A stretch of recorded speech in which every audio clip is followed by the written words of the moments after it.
Hey buddies, welcome to another Brazilian Buddy Show. My name is Andrey, and I'm here to prove to you that we are more than Brazil, Samba, football, and carnival. Today I have here with me Marcela. She has an amazing story, and let's gonna talk about some interesting subjects. So Marcela, how are you? Thank you so much to be here. Hi, Andre. I'm good. How are you? Yeah, another episode, another story. So yeah, I'm great. Thank you for having me on your show. I'm so excited. Yeah, let's go. So, first of all, who are you and what do you do? I am from Brazil. I was born in Espírito Santo, but I lived in Rio a few years before immigrating to the US. Since I've been in the United States, I've lived in California, Northern California, the San Francisco Bay Area, and for the last year, I have been a writer and content creator. I've been writing about being an immigrant, being Afro Latina, and I've also written about, Brazilian culture and my connection to Brazilian culture. Okay, and you were saying to me that you like went to Brazil like in a trip, and that was like the reconnection with your country, right? Can you talk about how was it? Yeah. So I have been living in the United States without legal status for most of my life, and I wasn't able to leave the US because I wouldn't be able to come back in. So after I finally had my green card, I was able to go visit my family in Brazil, which was um, not this winter, but last last winter, 2 winters ago, and it was an amazing homecoming trip. It was the catalyst for um, reconnecting me with my culture. Having had to assimilate to American culture, I felt like I didn't feel like Brazilian anymore because I didn't know the slang. I didn't know any current music. I didn't even really know what life was like in Brazil since I left so young. My cousins, when I talked to my cousins, they would joke like you're not Brazilian anymore. So, so yeah, that's what I made an effort to change last year after the trip. I came back so inspired and yeah, that's it was really important to me to try to do that. Sure. And which city from your family?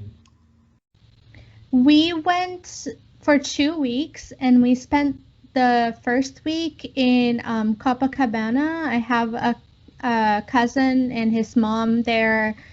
Um, they showed us around. I have like a really great story I want to tell you. But after spending a week in Copacabana, um, I went to Espírito Santo, where most of my family lives, and it's a lot more laid back there. Mm-hmm. Copacabana was very animated, Mm-hmm. very lively, Yeah. and Espírito Santo was more chill. We did go to an island town or like a beach town called Guarapari, Guarapari. and Okay. that was somewhat in between the the liveliness of Rio and Espírito Santo is in the middle. Okay. And how was for a Brazilian coming to Brazil and live in Rio again? So, um, what can you tell us about how did you feel about the city? It's lively. People are amazing. I don't know. What can you tell us? I mean, I loved it. Uh, I and I felt so so comfortable, like it kind of felt like it felt like I was home. And I just love like how people there are so warm and friendly to complete strangers. Americans tend to be really closed off from strangers. Like if you're walking down the street and you make eye contact with someone, they immediately like have to look away, or Oh, they frown, like, why are you looking at me, or something. It makes people uncomfortable to make eye contact with strangers. interesting. And yeah, and in Brazil, like, we talked to strangers just casually, like everywhere we went. And um I just loved being surrounded by so much nature. I feel like Rio built its infrastructure, its city, around the nature that was there, Hmm. instead of tearing nature down to build its city. Does that make sense? Yeah, sure. And you was in Tijuca, which is a national park there? No, we didn't go to Tijuca. We just stayed mostly in Copacabana. Yeah, I wish I could have seen more, but we didn't have that much time. And we didn't really want to be running around every second of every day, It's kind of exhausting. So we just kind of did the sightseeing that was nearby, which was a lot. We got to see a lot. I got to see Parque Lage and Escadaria Celarón, Hmm. and I revisited the Christ statue, which was where my mom and I went the last day we were in Brazil, and Pão de Açúcar. Yeah, it was amazing. Nice. This is a really amazing, like, that's the word, reconnection, right? Yeah. And uh, could you talk normally in Portuguese, or did you feel that you, like, get accent from America, maybe? Yeah, I've been told that when I speak Portuguese, I speak like a gringa. um, Yeah, I recognize some words. yeah. And then at that time, I um kind of I still kind of do only speak the basic amount in Portuguese, like what you need to say to get by. Whenever I'm talking to someone and I want to communicate like complex things, complex feelings or ideas, I always get stumped and I have a hard time like expressing myself the way I want to. But most people usually like give me a break and they like try to help me out, like figure out the right words. Um and when I got back from Brazil, I wanted to try to improve my language, not only speaking but also listening, because it's kind of like when you're not really much of a reader and you have to read a hard book, your brain gets kind of fatigued and you can't consume it for too long. So yeah, when I got back from Brazil, I wanted to try to improve my Portuguese, not just speaking, but also listening, because it's like when you're not really much of a reader and you have to read a hard book and you can't really read it for too long, your brain gets fatigued. That's what would happen to me when I would try to watch global, to like try to find out what's going on in the news, or I would try to watch a TV show or something. My brain would get so tired so quickly of like hearing Portuguese. I couldn't watch the news because the way that they explain what's going on in the country is it feels so academic, you Hmm. know? It was just too complicated for me. So what I realized I could do when I got back from Brazil was I could download the Global Play app and I could watch novellas. I could start there. Novellas are a little bit more like everyday Portuguese, and I learned a lot of, slang, which I try to use now when Really I'm talking important. Portuguese. Yeah. Uh-huh. And then, as I was watching novellas, to try to learn, like, expand my vocabulary and get used to Portuguese, I realized, like, I was learning so much more. I was reconnecting with so much more than just the language.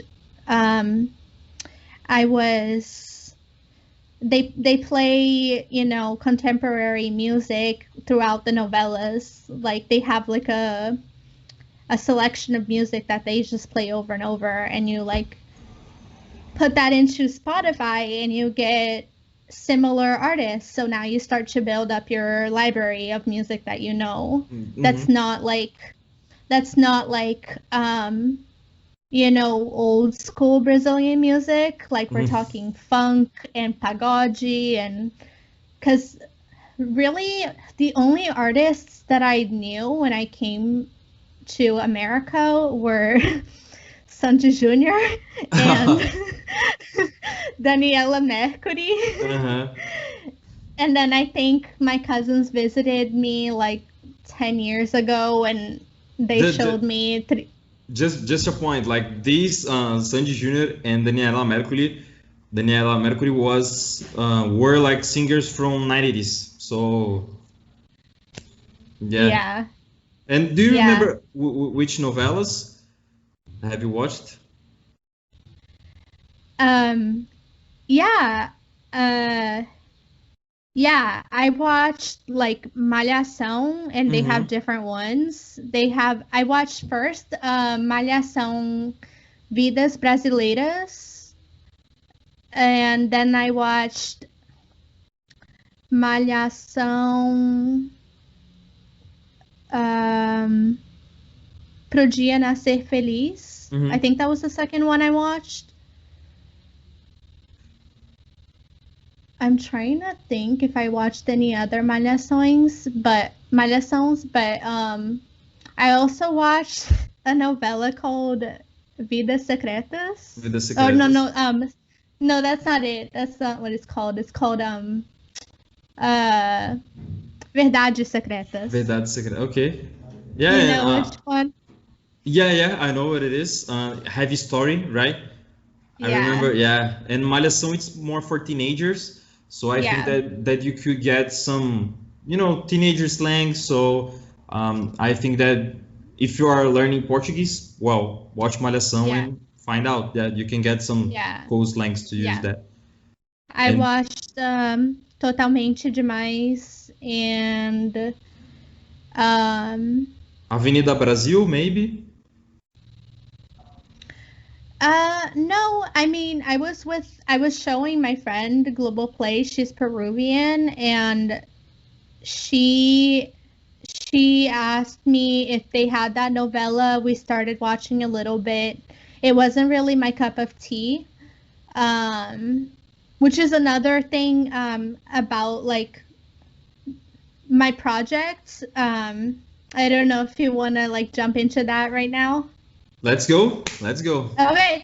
Okay. So as I was watching all these novellas, I realized, like, this is such a great way for people like me to learn slang, to discover new artists, to see like people interacting with each other, how people interact with each other, traditions and, cultural norms, all that stuff. And I'm like, why didn't I know that I could do this so long ago? You know what I mean? Like, why aren't there um, more resources out there for people like me who have, like, just limited Portuguese. They can't understand like research articles, and like they can, it's just really hard. One of the things that happened when I started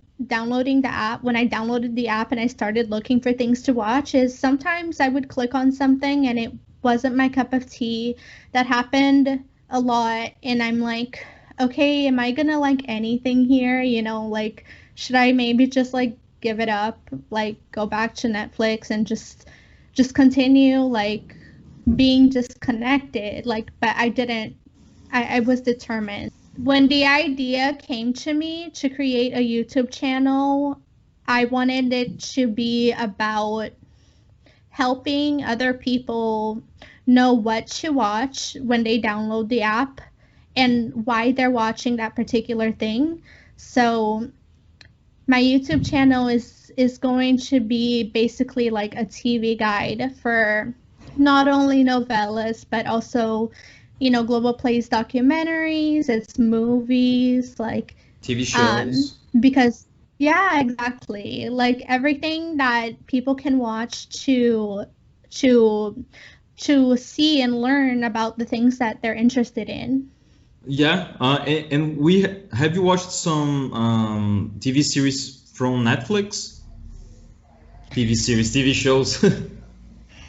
Yes.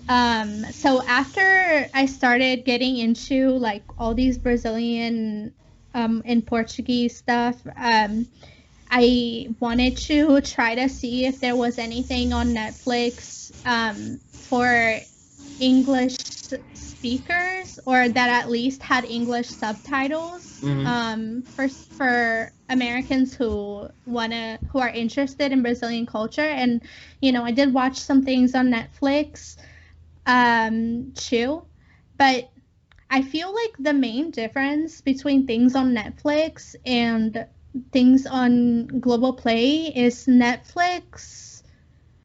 I think they make things very digestible for the American audience, you know. It's different. It's just it has a different feel to it. It's not as real, I feel like. You know what I mean? Yeah, Yeah. how can I say? You talk about Brazil, but in a general way, let's say that, right? Yeah.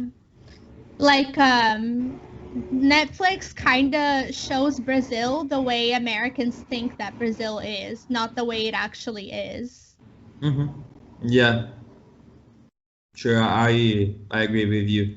And we have some interesting TV shows there, right? Like we have Bom Dia Verônica, which is really good, by the way. Yeah, I saw 3%, 3%. Have you watched? I saw both of those. I watched a lot. Well, I wouldn't say a lot. I think I watched like about half of 3%, and I just didn't really get it, to be honest. It's just too abstract for me. But Bom Dia Verônica, is that what it's called? Yep. That was really good and really intense. I would say the only thing about that show that kind of shows Brazil, or you know, the reality of Brazil, is the showing the girls coming from like the countryside in a bus to Rio, you know, and how they're trying to find more opportunities, you know, in the city. I feel like that kind of shows the reality of, you know, how the opportunities in Brazil are concentrated in cities like in states like Rio and São Paulo, like that most of Brazil doesn't reflect the same reality. Yeah, maybe in Minas Gerais as well. Like people just go to the city, to the capitals, and to have a better life. I think that happen in any country around the world. Yeah. It's common. Yeah. And after that you came back to US, you said me that that project started to raised, and you start to talk about different stuff about Brazil, right? And writing any subjects, a lot of subjects. So which ones? So I write about being an immigrant, being Afro-Latina, and Brazilian culture. And one of the things that I write about in the Afro-Latina category is the mentality that you have as a person of color in Brazil, the mentality that I had and that I hear from a lot of Brazilians in the US, that they, or Brazilians in general, that they had or have in Brazil. And it's just so different. They experience their race in such a different way than people of color in America. Yeah, well, I'm not black, so I cannot talk exactly what happened in Brazil. But do you have any experience to talk about it? What you said is very interesting to me, because that kind of proves the point that I make in my writing, which is that like you don't identify with being black in Brazil, but if you came here, you would experience life as a black person. Like America would label you as black. My cousin, he experiences life as a white person in Brazil. Like anybody who looks at him would say he's white, but then he came to study here for a couple of years, and then here everyone thought he was Mexican or some other brown nationality. Like he experienced life here as a brown person, not white. Yeah, here you have a lot of thumbs, let's say that, because we are a mixture of a lot of people, and you have mulattoes, which is really common to see here. You're not black to be white and not white to be black, so like you are in the middle. And in my opinion, I'm white, but if you see my skin, like maybe in US I'm Mexican, because I'm a little bit darker. In the US, I can tell you would be considered part of the black community, even though obviously you're not as dark as you could possibly be, but people would still like associate you with blackness here. Oh, yeah. I think I think that the races, when we talk about Brazil, it is more connected, let's say that, because black people and white people and Asian and indigenous people, so they are all the time mixing each other.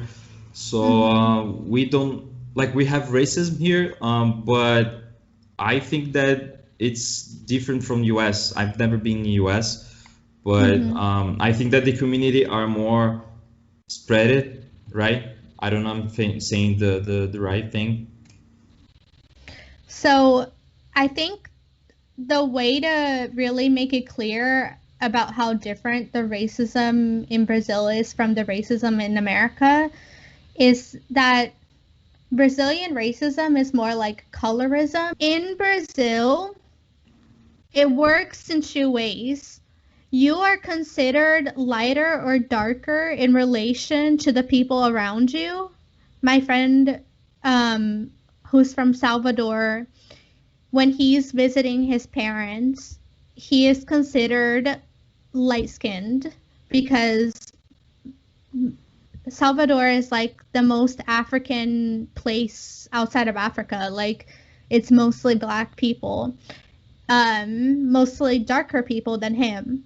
So he's light in Salvador, but then he goes back home where he lives in São Paulo, and most people there are lighter than him. So he's considered dark there. he's probably considered black there. But in reality, he's half black and half white. And I think Brazil conditions people to not think of themselves as black if they have certain features that are not associated with blackness. Like if someone has the skin color that we do, but their hair happens to be straight, then they wouldn't be considered, they'd be considered something else, not black. Maybe not even what you'd call me. I don't know what the word for me would be, but maybe they would even be considered different from me if their hair is straight. Mine is not straight. You know what I mean? So I think race is so much more complicated of a topic in Brazil, whereas in the US, if you're even brown, you're treated the same way. And if you have a parent or a grandparent that is black, you're considered part of the black community. You know what I mean? Like, yeah. Makes sense. Yeah. But you think that I could be part of both, or you have just one side? Well, that's the conversation that America has been trying to have now, is that people who are mixed, they've always struggled to find like their crowd, like where they fit in, because we're not white enough to be white and we're not black enough to be black for a lot of in a lot of people's opinion. And then when you bring other mixes into it, like you can be mixed with Asian too, then it's like, what are you now? You know what I mean? So I think that's how America is sort of similar, but we all still identify with being a person of color. Like that's significant. That is how we experience the world in America. Yeah. Well, yeah, it was a nice topic to talk about. Really interesting to see your opinion about it. And you talked about Salvador, which is the most black city that we have here. Maybe 50% of the of the population are descendants of African slaves, and it started, I think, Salvador was founded in 1549, I think, and it was a strategy place for the Portuguese people because the land was good to plant sugarcane, so it was necessary to bring workers. Well, not workers; they brought slaves. And you have from Angola, you have from Congo, and a lot of African cities. And the influence of African there was huge, because we can talk about food, Acarajé, Vatapá, music, you have Axé, capoeira, which is really famous around the world, was developed in Brazil, not created in Africa. And a lot of words that we have in Portuguese as well, and habits as well that happen in Salvador. So it is really interesting and nice to see that we have a lot of cultures inside of one. We created Brazil, when we have that influence from Africa, we have our influence from Asia and from Europe as well. So, and that's why we are that nice mixture, and we created Brazil. We are Brazilians. So yeah, that's the beauty of this land, right? Yeah. Do I have time to tell you the story? It fits right in with what we're talking about right now. Okay. Let's hear. Yeah, so as we're talking about Brazil, Afro-Brazilian contributions to Brazilian culture, I actually just encountered this in my trip to Brazil. When we were in Pão de Açúcar, which if any American is listening, is Sugarloaf Mountain. We were coming down at the end of the day, Pão de Açúcar is like adjacent to a beach, not a very popular beach. I think it's what you'd call a locals beach, like local people go there more than tourists. Anyways, we were walking by that beach and we saw that something was going on. It was like a ceremony, and it was a really big ceremony, and everyone was dressed in white. And also, I have to say, in the morning when I was like choosing my outfit for the day, I don't know why I was looking at all these different outfits and trying to choose one, and I had like these colorful other ones, and this white one, and I don't know why, but something was telling me to choose like the white outfit. I wore all white, and then like when I was in line to go up to Sugarloaf Mountain, everyone was dressed like, wearing like tropical patterns and stuff like that. I felt like I looked kind of like weird, but back to when we were at the beach and there's a ceremony going on, everyone's wearing white, and I was like, oh my god, like I look like I belong, like I look like I could be part of that ceremony. So I like walked over to where the ceremony was happening, actually sat down, talked to people. Nobody questioned like what I was doing there. Like nobody asked me like, oh, like why did you come here? How'd you know about this? I looked like everybody else who was dressed in white, and it was I found out that like it was the ceremony festival of Iemanjá, which is a ceremony, a tradition of the Afro-Brazilian culture, candomblé. Yeah. It was a religion of the Brazilian slaves, and the ceremony was for the goddess of the sea, Iemanjá. And I almost feel like Iemanjá like called me there, because you know what I mean? Because for some reason I chose to wear white that day, and I went to the exact location of where that was happening.